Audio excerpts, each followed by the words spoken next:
Class 10 exercise 1.1 जो है वो हम इसमें सॉल्व करेंगे क्वेश्चन 1, जो कि है हमारे पास solve the following by factorisation. ठीक है, इसमें 6 पार्ट्स हैं, इसको हमने फैक्टराइजेशन से सॉल्व करना है। ठीक है, तो हम इसको जो है वो सॉल्व करते हैं। ठीक है, तो इसके लिए स्टूडेंट्स हमारे पास जो है वो x² + 5x + 4 = 0, ये हमारे पास एक टर्म गिवन है। ठीक है, हमने इसको फैक्टराइज करना है। तो स्टूडेंट्स फैक्टराइजेशन में हम जो फर्स्ट और लास्ट पार्ट जो है वो हम इसी तरह लिख लेते हैं। अब हमने मिड में जो है वो 2 ऐसे नंबर लेने जिसको मल्टीप्लाई करने से 4 आए। ठीक है, और प्लस या माइनस करने से 5x आए। तो स्टूडेंट्स अगर हम 2 2 ज़ार 4 करें तो इससे तो 4 आएगा हमारे पास, लेकिन 2 को अगर 2 के साथ हम प्लस करें तो उससे 5 नहीं आता। अगर हम 5 1 ज़ार 5 लिखें तो स्टूडेंट्स इससे भी हमारे पास 4 जो है वो नहीं आएगा। ठीक है, तो अगर 4 को हम 1 से मल्टीप्लाई करें तो उससे ये होगा कि 4 1 ज़ा 4 भी होगा, और 4 को 1 से प्लस भी करेंगे तो उससे हमारे पास 5 आएगा। तो इसका मतलब है जो 2 नंबर से वो हम लेंगे वो एक 4x है और 1x है। ठीक है, तो यहाँ पर हम लिख लेते हैं 4x + x।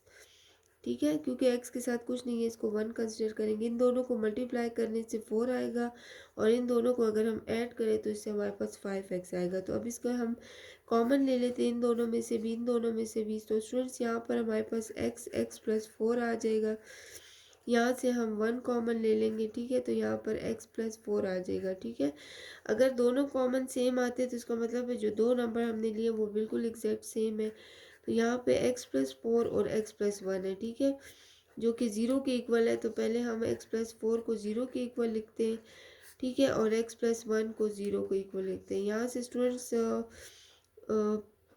-4 आ जाता है, और यहाँ से स्टूडेंट्स हमारे पास -1।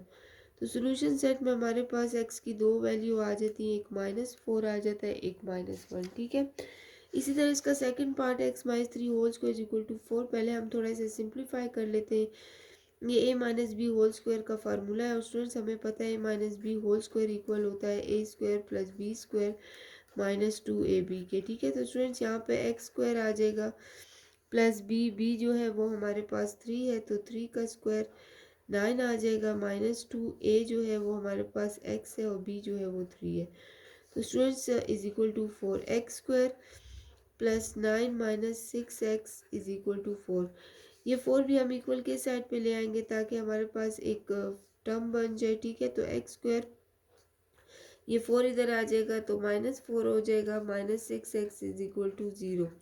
तो x² + 9 में से 4 चला जाएगा तो हमारे पास आ जाता है 5 आ जाएगा। ठीक है, -6x = 0। ठीक है, तो अब हम इसमें ऐसा करेंगे, x² - 6x और +5 लिख लेंगे। ठीक है, अब इसमें फर्स्ट अभी हमारे पास एक इक्वेशन बन गई है। अब हम क्या करेंगे, x² + 5 फर्स्ट और लास्ट टर्म इसी तरह लिखेंगे। अब 2 नंबर्स ऐसे हमने मल्टीप्लाई करने हैं जिसको मल्टीप्लाई करने से हमारे पास 5 आए, और ऐड और सब्ट्रैक्ट करने से 6 आए। अगर हम 5 ले लें तो 5 1 ज़ा 5 आएगा। ठीक है, और अगर हम इनको सब्ट्रैक्ट करें, लाइक -5x - x लें तो उससे हमारे पास -6 आएगा। साइन का भी ख़ास ख्याल रखना है। ठीक है, क्योंकि बड़े नंबर के साथ जो साइन इसके साथ है वही आएगा। तो इसमें दोनों के साथ माइनस साइन होगा, क्योंकि माइनस माइनस से प्लस आएगा, और साइन हम माइनस का लगाएंगे। तो यहाँ पर -5x - x आ जाएगा। ठीक है, यहाँ से x कॉमन ले लेते हैं तो x - 5 आ जाएगा। यहाँ से -1 तो x - 5। ठीक है, तो x - 5 और x - 1 हमारे पास दो नंबर फैक्टर बनते हैं। स्टूडेंट्स यहाँ पर x - 5 को 0 के इक्वल लिखेंगे, और x - 1 को 0 के इक्वल। स्टूडेंट्स यहाँ से हमारे पास x की वैल्यू 5 आ जाती है, यहाँ x की वैल्यू 1। तो सोल्यूशन सेट में हमारे पास एक 5 वैल्यू है और एक 1 वैल्यू है। ठीक है, तो ये हमारे पास सेकंड पार्ट इसका सॉल्व हो गया। स्टूडेंट्स इसका जो थर्ड पार्ट है हमारे पास वो है x² + 3x - 10 = 0। इसी तरह इसमें ये ऑलरेडी इसमें कुछ सॉल्व नहीं करना, इक्वेशन ऑलरेडी बनी है। x² और -10 लास्ट को हम इसी तरह लिख लेते हैं। अब स्टूडेंट 2 ऐसे नंबर जिसको मल्टीप्लाई करने से तो 10 आए, और ऐड सब्ट्रैक्ट करने से 3। अगर हम 2 5 ज़ा लिखें तो 2 5 ज़ा 10, और 5 में से 2 गया तो 3 आता है। तो स्टूडेंट्स यहाँ पे हम लिख लेते हैं, और साइन का ख़ास ख्याल रखना है। ठीक है, यहाँ पर हमारे पास माइनस आना चाहिए, तो +5 और -2x होगा। क्यों? क्योंकि बड़ी नंबर के साथ जो साइन है वो प्लस है, तो 5 में से 2 माइनस करेंगे तो हमारे पास 3 आएगा। 5x माइनस 2x हम लिख लेते हैं, कॉमन ले लेंगे यहाँ से x कॉमन, तो x + 5 आ जाएगा। यहाँ से -2 कॉमन ले लेंगे तो हमारे पास आ जाएगा x, ठीक है। और अंदर प्लस लगाएंगे क्योंकि प्लस माइनस माइनस आना चाहिए, ठीक है। तो x + 5 और x - 2 इसके दो फैक्टर बन जाते हैं, और इन दोनों को हम इक्वल टू 0 लिखते हैं, x + 5 को भी x - 2 को भी। स्टूडेंट्स यहाँ से हमारे पास -5 आ जाता है और यहाँ से हमारे पास 2 आ जाता है। सोल्यूशन सेट में हम लिख लेते हैं एक -5 और एक 2 वैल्यू हमारे पास, ठीक है। इसका जो फोर्थ पार्ट है स्टूडेंट 6x² - 13x + 5 = 0। इसी तरह हम इसमें क्या करेंगे कि फर्स्ट और लास्ट वैल्यू को हम इसी तरह लिख लेंगे 6x² और +5। अब स्टूडेंट्स दो ऐसे नंबर जिसको मल्टीप्लाई करने से 5 और 13 आना चाहिए, ठीक है। तो अगर हम 5 तो नहीं, लेकिन 10 3 अगर हम लिखें तो कोई दो ऐसे नंबर नहीं होंगे जिसको मल्टीप्लाई करने से 5 आए और फिर ये नंबर भी आए। तो अगर हम 10 को 3 से मल्टीप्लाई करें तो 30 आ जाएगा, और ऐड करेंगे 10 के साथ 3, यानी -10 + 3, तो हमारे पास क्या आएगा, सॉरी -10 - 3, तो हमारे पास 13 आ जाएगा, ठीक है। तो -10x और -3x यहाँ से लिख लेते हैं, सॉरी -3x और यहाँ पे -10x लिख लेते हैं, ठीक है। तो स्टूडेंट्स यहाँ से हम कॉमन ले लेते हैं, 3 कॉमन हो जाएगा, 3x, यहाँ से हमारे पास 3 2 * x और -1 आ जाएगा। स्टूडेंट्स यहाँ से 5 कॉमन ले लेते हैं, ठीक है। तो यहाँ से 2x आ जाएगा और -1 आ जाता है, ठीक है। तो एक कॉमन टर्म जो है 2x - 1 है और एक 3x - 5 है। अब स्टूडेंट्स इन दोनों को इक्वल के लिखते हैं 0, और एक दूसरी 3x - 5 = 0। 2x = 1, यहाँ पे 2 डिवाइड हो जाएगा तो x की वैल्यू 1/2 आ जाएगी। यहाँ पे भी 3x = 5, 3 के नीचे बोथ साइड पे डिवाइड कर लेते हैं, ये तो कैंसिल हो जाते हैं, तो x की वैल्यू 5/3। तो सॉल्यूशन सेट में हम लिख लेते हैं हमारे पास एक 1/2 है और एक 5/3 आ गया, ठीक है। अगर स्टूडेंट्स कॉमन में हमारे पास कोई दोनों ब्रैकेट सेम नहीं आती तो इसका मतलब है हमने यहाँ पर कोई मिस्टेक किया। अगर सेम आ रही है तो इसका मतलब है जो दो नंबर हमने चूज़ किए हैं वो एग्जैक्ट हमारे पास सेम है, ठीक है। तो अब इसी तरह 5 पार्ट इसका है हमारे पास। 3x² - 1 ब्रैकेट पहले सॉल्व कर लेते हैं, 3x² - 3, यहाँ से 4x + 4, पहले ब्रैकेट सॉल्व कर दिया। अब स्टूडेंट्स जो हमारे पास साइड पे है उसको हम इक्वल की साइड पे +4x है -4x हो जाएगा, +4 है -4, इसको सॉल्व कर लेते हैं। 3x² इसी तरह रखेंगे, -3 और -4, यहाँ से हमारे पास -7 आ जाता है, ठीक है। और -4x, इसको थोड़ा अरेंज ऑर्डर में लिख लेते हैं, 3x² - 4x - 7, ठीक है। अब स्टूडेंट्स दो ऐसे नंबर जिसको मल्टीप्लाई करने से हमारे पास 7 आए, लेकिन 7 कोई दो ऐसे नंबर नहीं है जिसको मल्टीप्लाई करने से 7 आए, क्योंकि 7 इटसेल्फ ऑड नंबर है। और हमारे पास जो है वो 4 को ऐसे नंबर से दो ऐड करेंगे कि हमारे पास 4 आ जाए, ठीक है। तो हमारे पास अगर हम देखें तो 3 7 21 है, तो 3 7 अगर हम लिखें तो हमारे पास आएगा -7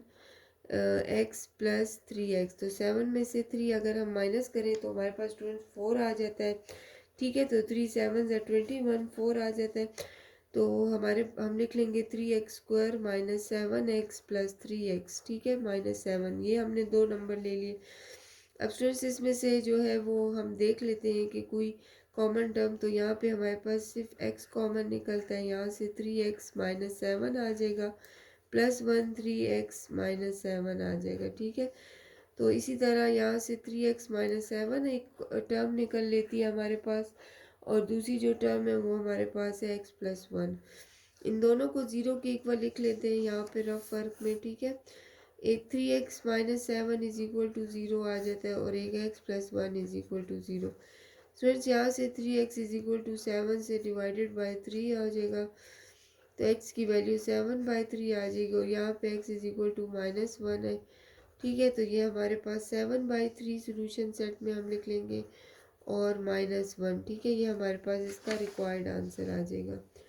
अब इसी तरह हमारे पास जो लास्ट इसका पार्ट है वो 3x को पहले x से मल्टीप्लाई करेंगे, 3x² हो जाएगा, -5x आएगा। अब इसी तरह ब्रैकेट सॉल्व करते हैं, x को x से तो x², x 7 के साथ मल्टीप्लाई होगा -7x, -6x, फिर 6 को 7 के साथ तो माइनस माइनस प्लस 7 6 42। ठीक है, अब इसी तरह हम इस पूरे टर्म को इक्वल की साइड पे ले आएंगे, साइन चेंज होंगे, -x² ये +7x हो जाएगा, ये +6x और ये -42।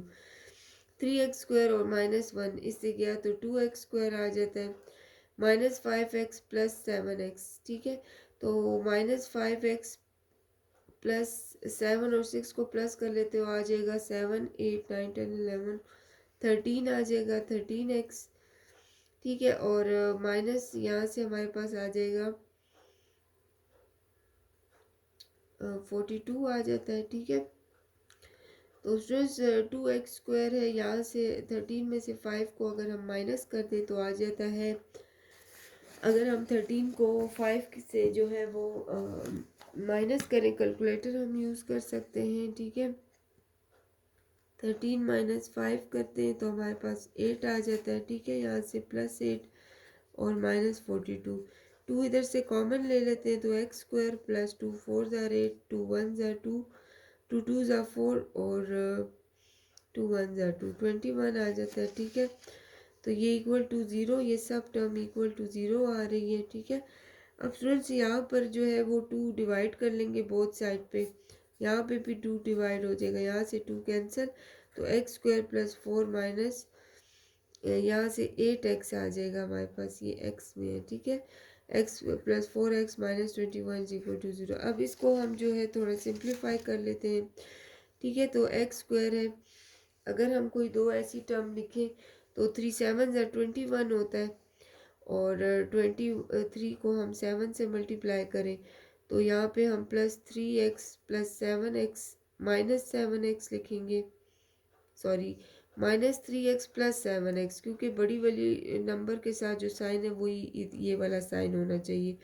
तो 3 7 ज़ा 21 यानी हमारे पास आएगा -3x + 7x - 21 = 0। x कॉमन निकल आएगा, +7 x - 3 = 0। यहाँ से हमारे पास x - 3 आ जाएगा और x + 7। स्टूडेंट्स यहाँ पे x - 3 जो है वो इक्वल टू 0 है, तो इधर से x = 3 आ जाएगा और x + 7 = 0, यहाँ से -7 आ जाएगा। ठीक है, तो सोल्यूशन सेट में हम लिख लेते हैं 3 और -7। ठीक है, तो ये हमारे पास इसका जो है वो रिक्वायर्ड आंसर आ गया।